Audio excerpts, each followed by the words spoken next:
पुढे बघत कर्नाटक राज्यातील बंगळुरूमधील शिवाजी रेल्वे स्टेशनचं नाव बदलण्याचा निर्णय तिथल्या सरकारने घेतलाय। नाव बदलू नये यासाठी मनोज जरांगे कर्नाटक सरकारला पत्र पाठवणार आहेत। छत्रपती शिवाजी महाराज असं नाव देऊन कर्नाटकच्या मुख्यमंत्र्यांनी लोकांची मनं जिंकावी आणि महाराष्ट्र सरकारने कर्नाटक सरकारला विनंती करावी असं जरांगे यांनी म्हटलंय। त्यामुळे बंगळुरूमधील छत्रपती शिवाजी महाराज रेल्वे स्टेशनचं नाव बदलण्याचा घाट आता कर्नाटक सरकारने घातलेला आहे आणि याला मनोज जरांगे पाटलांनी विरोध केलेला आहे। त्यांनी असं म्हटलंय की नाव बदलू नये यासाठी मनोज जरांगे आता कर्नाटक सरकारला पत्र पाठवणार आहेत। छत्रपती शिवाजी महाराज असं नाव देऊन कर्नाटकच्या मुख्यमंत्र्यांनी लोकांची मनं जिंकावी आणि महाराष्ट्र सरकारने कर्नाटक सरकारला विनंती करावी असं जरांगे पाटील यांनी म्हटलंय।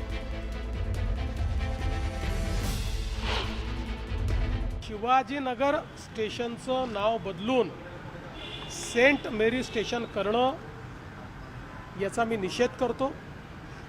एक प्रकारे छत्रपती शिवरायांचा अपमान करण्याचं काम हे कर्नाटकची काँग्रेस सरकार करते, याचं मला दुःख आहे, पण मला याचं नवल वाटत नाही।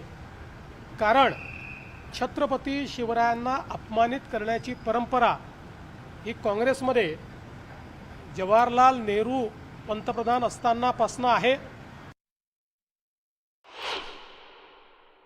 मी तर ईश्वराला प्रार्थना करतो की ईश्वराने काँग्रेसच्या मुख्यमंत्र्यांना सुबुद्धी द्यावी आणि ज्यांच्यामुळे या देशाने स्वराज्य पाहिलं असे छत्रपती शिवराय यांचं नाव बदलून त्या ठिकाणी अशा प्रकारे कुठेतरी धार्मिक अशा प्रकारची एक विरोधी व्यवस्था उभी करायची आणि तेढ निर्माण करायचं हे ते करणार नाहीत, अशी सुबुद्धी त्यांना मिळावी अशी माझी अपेक्षा आहे।